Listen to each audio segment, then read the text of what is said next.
Guys, pauwi pala ako galing sa trabaho. Alas 2 na, madaling araw. Ayun, naglalakad pala ako. Mas wala nang katao-tao dito.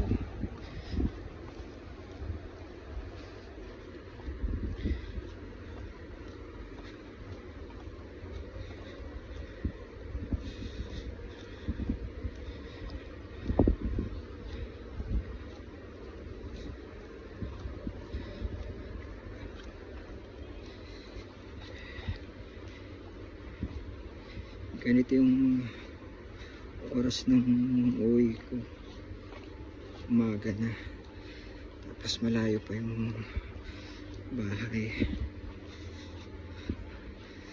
Halos 40 minutes na lakad pa bago ako makarating sa bahay.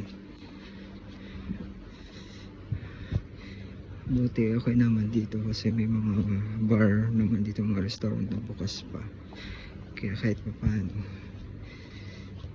hindi masyadong nakakatakot. Ayan.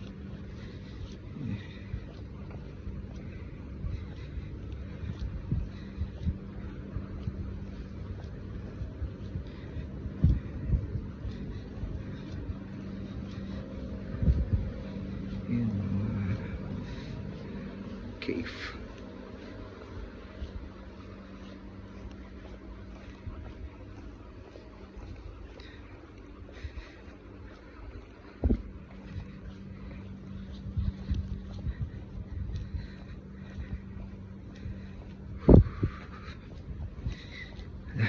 Ayan, ang katao-tao dito.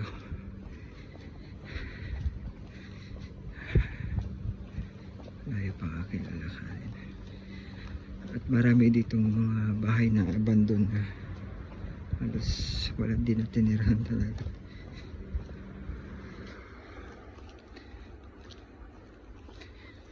Yung bahay na